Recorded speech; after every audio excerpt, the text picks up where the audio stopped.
बिस्मिल्लाहिर्रहमानिर्रहीम। अस्सलाम वालेकुम नाजरीन, मैं हूं फ़याज़ महमूद और आप देख रहे हैं फ़याज़ महमूद यूट्यूब चैनल।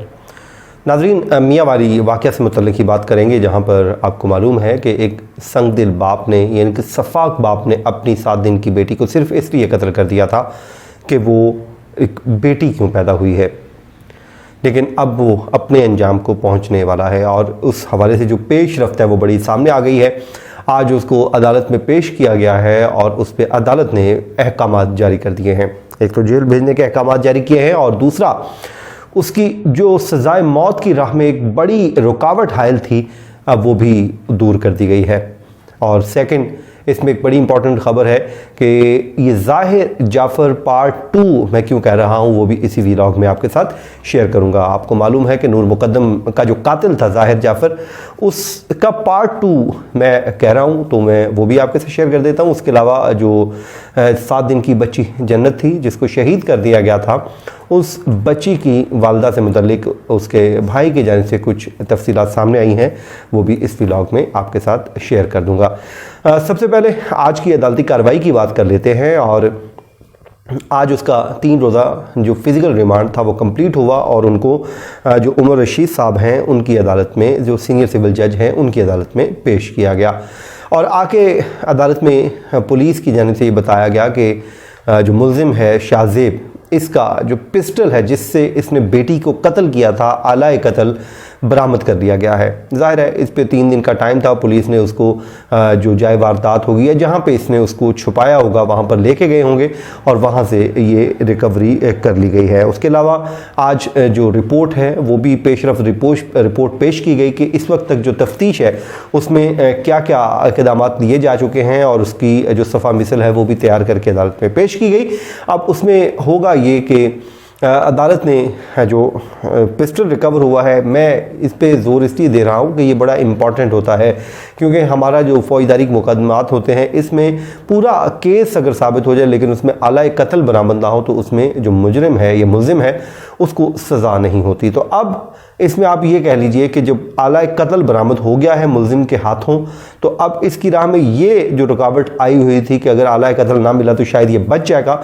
अब वो दूर हो गई है। अब जो पुलिस ने अपना जो एविडेंस है वो इतना स्ट्रॉन्ग उम्मीद मैं करता हूँ कि पेश करेगी और उस एविडेंस की रोशनी में इस दरिंदे इंसान को, इस जालिम इंसान को सज़ा दिलवाने में कामयाब हो जाएगी। मुझे बड़ी उम्मीद है क्योंकि आला कत्ल का मिलना इटसेल्फ बहुत बड़ी डेवलपमेंट है और ये उसकी हायल जो मौत की राह में रुकावट थी वो अब दूर हो गई है।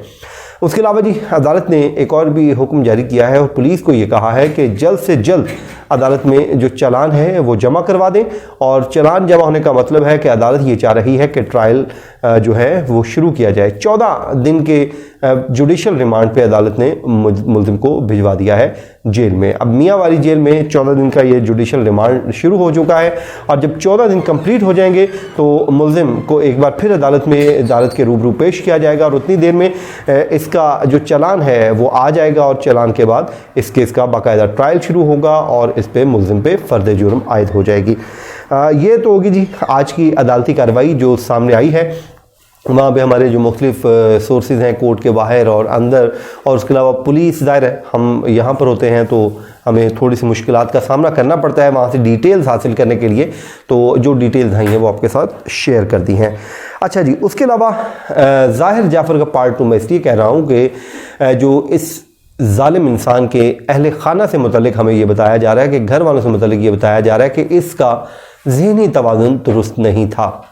ये वही प्ली है जो ज़ाहिर जाफ़र ने भी प्ली ली थी और अब इसकी जानिब से भी वही एक माहौल बनाना शुरू कर दिया गया है। लेकिन ये अगर इससे मुतालिक मैं आपको बताऊं तो ये जो लड़का है शाहज़ेब, ये बहुत लाइक इससे मुतालिक बताया जाता है कि ये बड़ा काबिल था, पढ़ने वाला स्टूडेंट था। इवन के जब मैट्रिक इसने किया तो उसमें इसने टॉप किया, फिर FSC में टॉप किया, इवन कि क्योंकि डिस्पेंसर का कोर्स किया उसमें भी ये टॉपर है।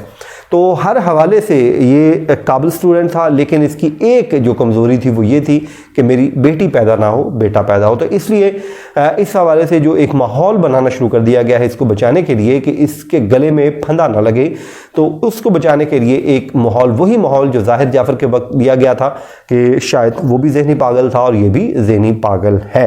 तो ये एक कोशिश शुरू हो चुकी है उसको बचाने के लिए कि इसको किसी भी तरीके बचा लिया जाए। लेकिन वो कहते हैं कि अल्लाह ताला की ज़ात बहुत बड़ी है, अगर क्योंकि इस शख्स ने इतना बड़ा जुल्म किया है तो मैं उम्मीद करता हूँ कि ये अपने अंजाम को ज़रूर पहुँचेगा और जो हमारी अदालतें हैं ना सिर्फ इंसाफ करेंगी बल्कि इंसाफ होता हुआ दिखाई भी देगा। तो मेरी आपसे भी रिक्वेस्ट है, आप इस वीडियो के नीचे जस्टिस फॉर जन्नत ज़रूर लिखा कीजिए और इसको आप जब शेयर करते हैं दूसरे प्लेटफॉर्म पे, सोशल मीडिया के जितने भी प्लेटफॉर्म हैं, ट्विटर है, इंस्टाग्राम है या फिर फेसबुक है, उस पर भी जस्टिस फॉर जन्नत ज़रूर लिखा कीजिए ताकि उस बच्ची को, नन्ही बच्ची ने तो नहीं आना, उसने ज़िंदगी जितनी देखनी थी वो देख के इस दुनिया से चली गई, लेकिन वो इंसाफ की मुतलाशी ज़रूर है। हमसे सवाल ज़रूर पूछा जाएगा कि क्या हमने कोई कोशिश की या नहीं। कि वो कहते हैं ना, वो एक कहीं पे आग लगी थी तो एक चिड़िया थी, वो अपनी चोंच में पानी डालकर बुझा रही थी और जब उससे किसी ने पूछा कि इतनी बड़ी आग है तो क्या तुम्हारी ये छोटी सी चोंच में एक कतरा इसको बुझा सकेगा, तो उसने ये कहा था कि मुझे भी मालूम है बुझेगा नहीं, लेकिन मुझे जब कल को रोज़े क़यामत ये पूछा जाएगा तो कम से कम ये बात ज़रूर होगी कि मैं आग बुझाने वालों में से हूँ ना कि लगाने वालों में।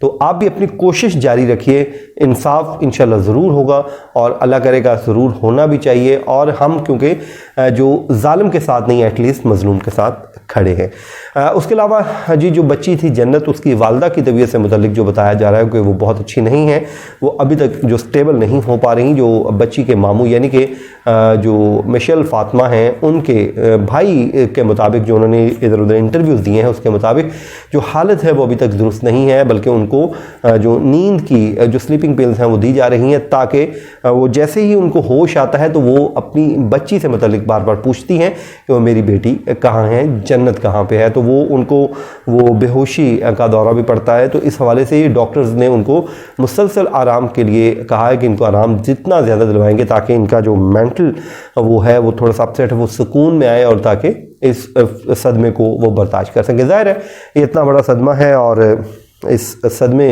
से निकलना वाकई एक माँ के लिए बहुत मुश्किल होगा, क्योंकि जब उसने अपनी आंखों के सामने देखा कि एक शख्स जो उसका हस्बैंड है, जो उसकी बच्ची का बाप था, उसने ज़मीन पे नन्ही कली को फेंका और फेंकने के बाद उस पर गोलियों के वार से उसको कत्ल कर दिया। तो यकीनन मेरे लिए, आपके लिए, किसी के लिए भी ये भूलना आसान काम नहीं है। लेकिन दुआ है अल्लाह ताला इस बच्ची को इंसाफ दे और इस जालिम दरिंदे शख्स को इसके कैफरे किरदार तक पहुंचाए। लेकिन इस सफ़र में आपका साथ हमारा बहुत ज़रूरी है।